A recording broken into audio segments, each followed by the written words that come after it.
Hello, I'm book coach Julie Artz, and I'm thrilled to announce that I'll be joining New York Times bestselling author Emily Collin for 2 retreats in the 2026 season.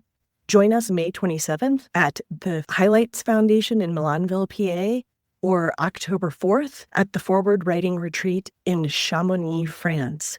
Imagine joining 2 seasoned authors and book coaches for immersive retreats designed specifically for writers looking to refine their craft and elevate their storytelling. We hope to see you there. You can find out more at julieartz.com/writing-retreats. That's julieartz.com/writing-retreats.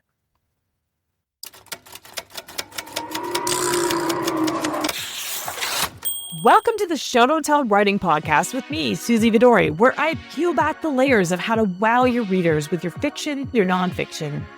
Anybody can bang out a first draft, but it takes a little more work to make your book as amazing as it can be. Join me as I share the step-by-step writing techniques you could apply to your writing right away, as I host successful writers who share a behind-the-scenes look at their own writing lives, and as I live coach writers on their pages, giving practical writing examples that will make your own writing stronger. Nobody is born knowing how to write an engaging book. There are real and important skills that you need to learn. On this show, I cut through the noise and get you all the info you need. I can't wait to see how this information is going to transform your writing. Welcome back to the Show Don't Tell Writing Podcast. Today, we are going to talk about a taboo subject a little bit, money. Something I am not afraid to talk about. I have worked on Wall Street and I have also built a number of companies throughout my career. And so when I came to the writing industry and realized that people didn't talk about money that much, it was a bit of a shock. And I've been working for more than a decade to try to change this. Today, I'm going to talk really frankly about money with you. And I hope you're really excited. There is a companion PDF to this podcast episode with a list of 20 ways to make money as a writer or in the writing adjacent sort of industry. You can download that from the show notes. I wanted to bring this topic up on the podcast because I want to talk about what we as artists think about making money for doing our craft. I come across a lot of people that say, well, in the arts, we don't get paid very well, and there's some kind of badge of honor for being this starving artist. I know when I started promoting my books more than a decade ago now, I was a business executive. And so I made a decent salary. I worked really hard. I traveled a lot, all while raising my 3 kids and writing books on the side. And I never thought that writing could be a job. In fact, I was never told growing up that writing could be a job. So I went and did all kinds of other things. I worked in banking and manufacturing and technology and did all kinds of other quote unquote productive things in the world where I got paid money and just always assumed that I would do my art on the side. But there came a tipping point where I couldn't. So after book 2 in my series, the Fountain series came out, I started being asked to speak and teach and write more things. And I was moonlighting. I was doing it evenings and weekends and killing myself. And my family was like, something's got to give. And my amazing husband said, something's got to give, hon. When I told him in April of 2018 that I was going to take 7 days off my job as an executive to go do author stuff. And he's like, honey, you can't take our family vacation days and go and work a second job as if this isn't going to work. You're going to burn out. So I was like, okay, something's got to give. Day job gives, day job gives. And his answer was not day job. But eventually he did come around. And this myth is so prevalent that the answer or the discussion was sort of like, okay, if you want to be a starving artist, we're going to do this. We can tighten our belts. We can do all these things. And I just looked at him and said, no, honey, I'm going to make this work. I'm going to build a job out of being a writer. I was already being paid as an artist. And so I could kind of see the ways that it was working. And I could see how I could cobble it together. I didn't make the leap right away. I did quit my job as an executive that spring of 2018. I kept a little bit of contract work. So I worked 3 days a week and did writing on the side. And then I worked 2 days a week and did writing on the side. And eventually I was able to go down to 1 day and then no days. So I've been full-time as a writer or doing all things writing, I like to say, because it's not all about my writing myself. I help other writers with their writing and I'm sort of immersed in this writing world. But I was able to make it into a job. I don't know many people, actually, I don't know anybody in the world doing exactly what I'm doing. And that is kind of the catch-22 of being in a creative space. It's really awesome because we get to create our own job and we get to build our own business. And make no mistake, it is a business, but there's also not a lot of models out there. So I want to share some of the things that I've learned. If you are thinking about, well, how can I actually make money in this industry? I'm going to talk about it today because we should get paid for doing this thing that we love. We're good at it. And it takes an immense amount of time and energy. And if the work that you do brings the world joy, there's value in that. Your voice is needed right now more than ever, just based on what is going on in the world, right? To say that it was scary for me to take the leap and quit my day job would be an understatement. It would be an absolute understatement. It was scary. I kind of knew what I was doing and I had built it up on the side enough that I wasn't completely taking a blind leap. So I highly recommend that. But hopefully this list will help you out. It's 20 ways to make money as a writer. Okay. So first of all, obviously, we think of writing and selling books as the main way that we're going to make money. And that does happen. I do know colleagues who sold 7 figures for their book. I do know colleagues who have not. This is something that we don't talk about all the time. There's numbers that are bantered around that an average first book sells $5,000 to $7,000, right? It's not a lot. There's umpteen ways to look at this, but I can tell you that if you are writing a book right now, that book may not make you $1 million yet, but it is going to change your life in ways that you don't expect. And the money may not come just from selling books, although it can. There are a number of different formats that you need to think about when you're selling a book, especially if you are doing it independently. So the easiest one to get into the game is to produce an ebook. There is very little cost to yourself to produce an ebook. You still have to have a cover. I mean, you can do it yourself, or I highly recommend that you hire a cover artist. It's one of the ways that people will find you on the internet. And when you are looking at a cover, you want to find a cover that is both signaling that you are in the correct genre, that it kind of fits in to what everybody else is doing, and yet stands out. It's a tall order. I like to do that a lot. So an ebook doesn't have any print costs associated with it. So your profit is very high. Then there's traditionally what we mostly think about. We all want to hold that book in our hands. So a paperback book does have costs associated to it. Whether you are traditionally published or independently published, there are choices to make there. We don't actually have to do a print run anymore. There's something called print on demand. So if you are selling strictly online or through ordering, bookstores can order it as well. You can be set up through Ingham Spark or through Amazon as print on demand. And that means that the service will only print like a copy, or sometimes they do 3 or 4 copies at once when somebody buys one. There's very little risk in that, but the cost is higher. So the cost of actually printing the book is higher, which means that your profit is lower, right? It also is a neat thing that's happened because it means that your book will technically never be out of print as long as it's available for quote unquote print on demand. And that can have implications when you are signing a contract for the rights to your book and giving the rights to your book to a publisher. So just be aware of that and make sure that there's language in there that you can get your rights back at some point if they aren't selling anything, even though technically it might be in print. Okay. So the other way to do that is to do large print runs of a book. This does still exist, but typically publishers won't do it or individuals won't do it unless they have proven that the book is selling. At the height of when I was selling a ton of my series, together with the publisher, I had permission to do large print runs. So I did like a few thousand at a time. I did several of those print runs. And then the books were a lot less expensive, down in the, low $1 and something and change for the cost of the book, which meant that our profit was much higher, the profit that I was able to share with the publisher, with my traditional publisher. So there's lots of ways to do that. Then there is also special editions and or hardcovers. If you're doing a Kickstarter or a special edition, something to promote it, usually this is done early on in a book's career. Sometimes with nonfiction books, it can happen like for an anniversary edition, like a 10th anniversary or a 25th anniversary, to have a special edition of that book. A special edition can also include like really cool features, like a leather cover, or they're almost always hardcover, but they might have special designs or different cover or special artwork inside the book.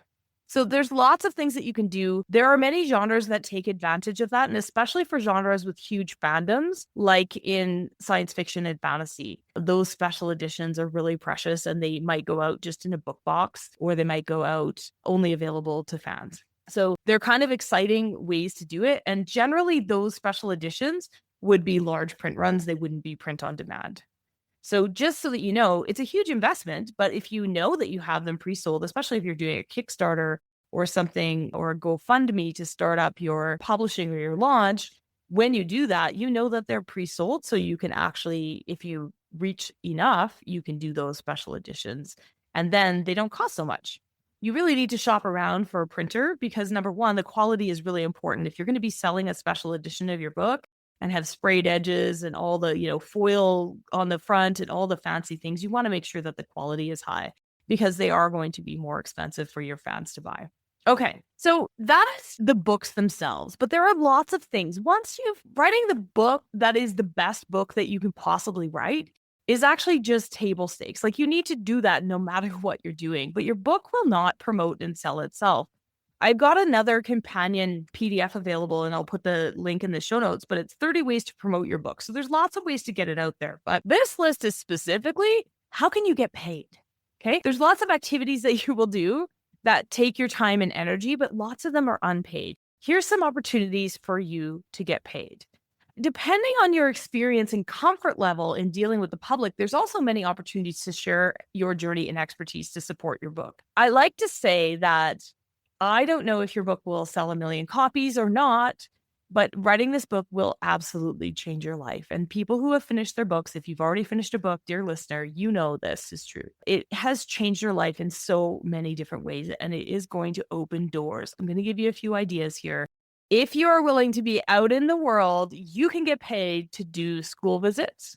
Now, people ask me a lot about school visits. Just know, your subject matter has to be appropriate. And when I say that, of interest to students or teens, to children, to teens, or the subject matter is applicable somehow, you can visit schools, or you can go on a tour to several schools over a week or a month. There's a lot of things that happen there. And schools typically do have budgets. You have to plan many, many months in advance. There's also organizations that can help sponsor those tours. I'm a member of a couple of different touring organizations, and I've also been on corporately sponsored tours.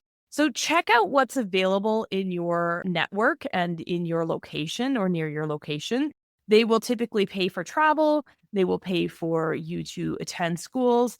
There are lots of organizations out there that do this. Okay, so if you are looking to be in schools, especially if your books are targeted at teens or children, then definitely check this out. Please resist the urge. And I know there's already a few comments on the article that I put out this week. Resist the urge to do these for free. Many of the organizations that I work with frown very heavily on doing it for free. And in fact, I wouldn't be able to still be a member if I was doing that. And the reason is this. Schools and other organizations do have budgets. There are ways that they pay for these things. But if people are doing it for free, then you're actually taking a job away from somebody else. Remember back to the beginning of this podcast, this episode, when I talked about we need to start standing up for the fact that it is time and energy and time taken away from a different job that you could do. Inspiring the next generation, yes, it's great for you as well, but it also does take time and energy. Teachers are paid.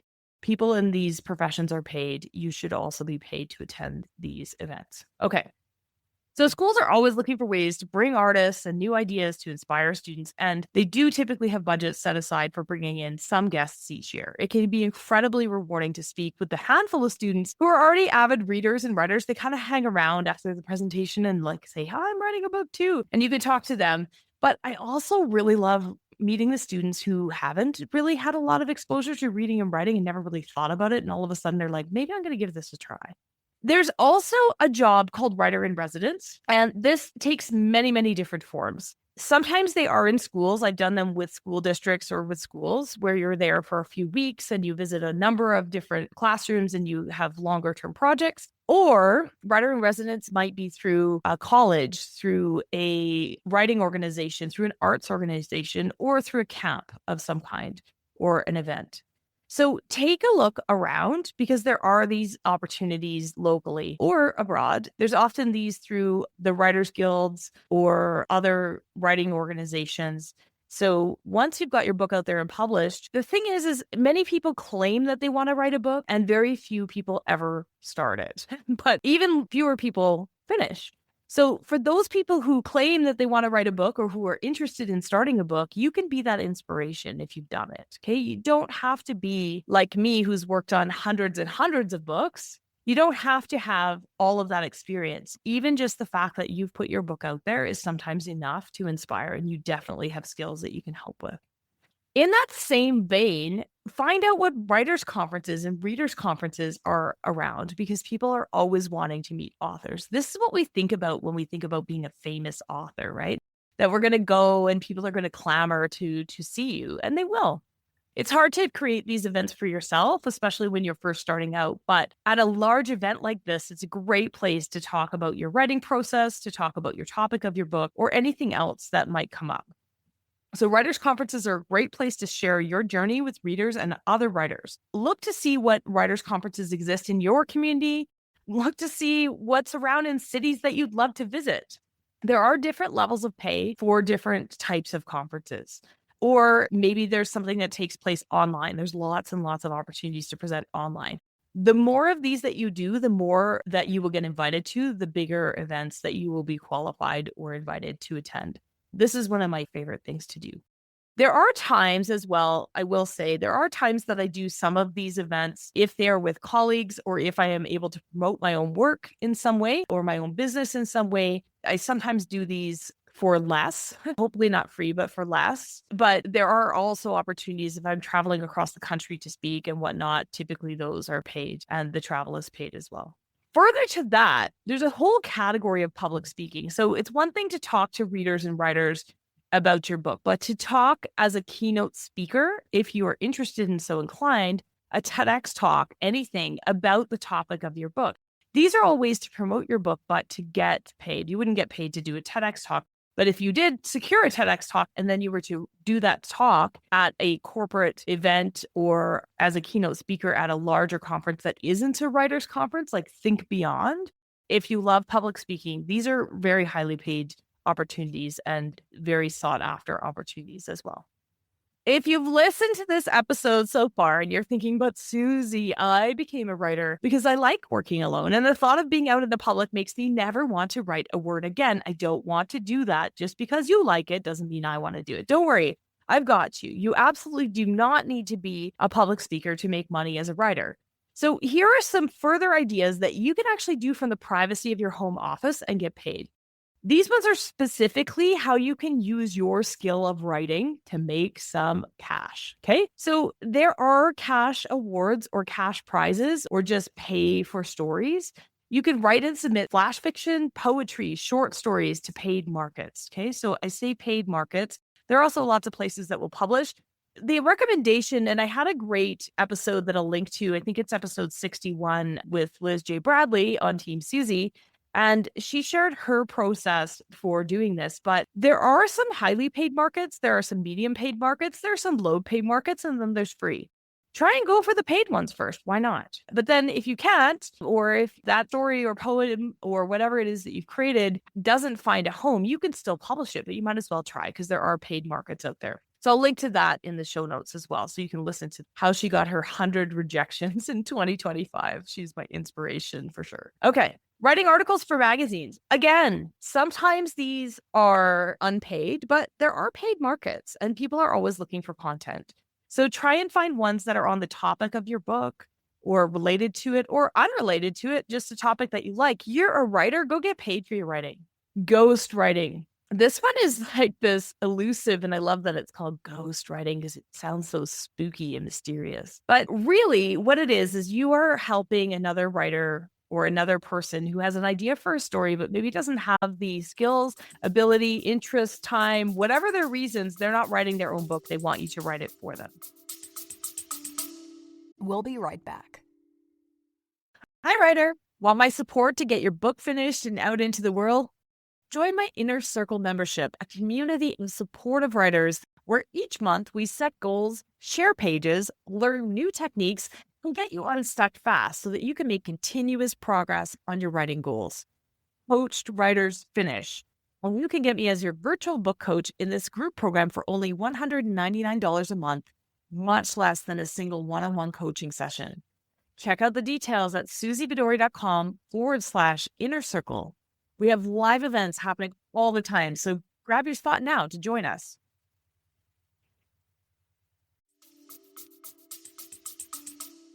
Once you've written a book or two, or even if you just have some really strong skills in that area, you can be hired as a ghostwriter. There are lots of people out there that want to write a book that are not willing to put in the time and energy that you are. I'm sure you're doing it because you are listening to this podcast. They are not listening to this podcast in all likelihood. Maybe if you are thinking about it and you want to hire a ghostwriter. But here's the thing. Ghostwriters are really highly paid. Like a typical ghostwriter would start for their first book would start at $40,000 to $50,000 just to have somebody write your book. And they go all the way up to the six figures and beyond if they have a lot of experience under their belt. And typically, if you're signing a contract like that, then they're guaranteeing you certain things like if it hits New York Times bestseller, then you get this, then you get that. But remember, there is no upside to this. You will have written a book and spent your time and energy on somebody else's idea. You will get paid as if you had a full-time job, right? Because it will be hard. You will also have to work with them and try to emulate their voice or make them happy with what this book is. And nobody will ever know that you wrote it. Your name will not be on it. You will not be in the acknowledgements, and you can never tell anybody that you wrote it. Okay. So remember at the beginning of this podcast, I'm going to bring it up a couple of times, right? Writing your book will open doors that you haven't even thought of yet. Ghostwriting does not do that. So make sure if you are considering this route, number one, make sure you know what you're doing so that you're not spinning your wheels and taking 10 years to write somebody else's book. You will be very sad because you could have written your own opus by them. The second thing is make sure that the topic is something of interest that will entertain you and that you will enjoy doing, or you're going to resent doing this work. There are people who do it all the time and they are amazing writers. I've done a little bit of it in my time as well. I can't tell you what I did. But certainly in some of the first years when I was working and it was a little bit lean, I did a little bit of ghostwriting and it was good. But I found it takes a lot of your creative energy and it's not always per hour. It's not always as highly paid as you think. And then you don't have the time and energy to create for yourself. Copywriter. If copywriter could be a full-time or part-time job, it can also be done freelance. So you could work for any number of organizations as a copywriter. It would be just being a writer, like a writer for hire. So if you're writing, you're a writer, you're qualified. You might love using your pen or keyboard in your day job. So check the job boards for freelance, part-time, full-time. Like I said, they might produce articles, newsletters, emails, blogs, website copy, anything that the company needs. Any number of things you could be asked to do as a copywriter. Again, I know many copywriters who also write on the side. It does take a lot of your creative energy. So be careful what you wish for. I know, I work on many, many books for people in the year, and it does take away from my own creative energy. I'm okay with that at this point in my career. I think I really, really love lifting up hundreds of voices. I think that's, really special thing to be a part of. But at the end of the day, sometimes I don't always have the gas in the tank to work on my own work. Just full disclosure, right? So when you are looking at writing for a job and doing it to supplement what it is, writing your books will always take the most time and energy. And there are jobs out there. There are activities that you will undergo as a writer that will absolutely make you money, that might make you money, like writing your next book might make you money. It's harder to wrap your head around. So depending on how you are or how confident and comfortable you are with putting in all the work up front and then reaping the rewards later, this might be a great transactional way to write, get paid, and write and get paid, to use writing for your job. So those are some ideas, but you can actually make a career out of lots of different areas I call them writing adjacent. And this is also where I've managed to play, and it's been a lot of fun because there is a whole industry around writing, and it isn't just writers that are needed. In fact, whatever your day job is today, likely there are companies out there that need your skills, whether that's marketing or accounting or HR. Like, think of all the departments or whatever it is that you do today. Teaching, all of those things are required in the writing world. And so the neat thing about it, I mean, I look back now as a business executive, I did a lot of things differently. I wasn't truly ever able to be myself. Number one, I was a woman in a man's world working in manufacturing, tech, and Wall Street. And I was always kind of putting on this other face. In the creative world, you can be rewarded for just being yourself, for speaking your mind, and for really leaning in and offering the world your talents. So there is something to be said for working in a space with creative people, with the arts. Sometimes it's frustrating. The money thing and not wanting to talk about it is frustrating. Sometimes it's a little bit slower paced than some other industries that I've worked in. But those things are all worth it because there are really cool jobs out there. Think about editing, book coaching, agenting, publishing, working on public relations, teaching writing, or anything else that you could do to bring to an organization that supports writers, even though it's similar to the job that you do today and it isn't technically writing all the time, perhaps, you will still be immersed in this creative space that we call writing. And I think you're going to love it. Writers need you. We are all in this together. When I create a reader for my books, guess what? They don't say, oh, I can never buy anybody else's book ever again. In fact, if they love my book so much, they're going to turn around and buy another book, and that book might be yours. So we are all in this together. We are not competitors. And together, the more people that we can attract to support and help in this writing industry, the more we talk about money and the need to be paid for this creativity that is getting out there and making sure that dollars end up in writers' pockets and not in the pockets of the large publishers or the large booksellers that are out there, the more that we can do the creation that the world needs. So that's why I'm talking about money today. If you have questions about money and writing and all the things and this industry, drop them in the comments. I would love to answer them. Make sure that you download the 20 ways to make money writing that is in the show notes. You can start thinking about it today and get paid for all that activity that you're doing. Happy writing.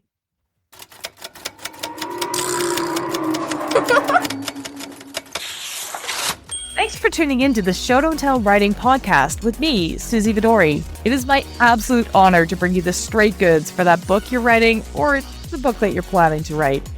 Please help me keep the podcast going by helping people find us. You can subscribe to the podcast and leave a review on Apple Podcasts, Spotify, or wherever else you're listening to show how much you enjoy the show. That's how other listeners will find us. Also, visit susievidori.com/newsletter to hop on my weekly inspired writing newsletter list, where you'll stay inspired and be the first to know about all the upcoming training events and writing courses that happen in my community. Want my eyes on your writing? Submit a page of your current draft for a chance to come on the podcast at the link in the show notes. I'd love to chat with you about your writing in my always positive, incredibly supportive way so that you can make great strides towards your writing goals. I'm here to cheer you on. Remember, that book you're writing is going to open doors that you haven't even thought of yet, and I can't wait to help you make that it the absolute best it can be. See you again right here next week.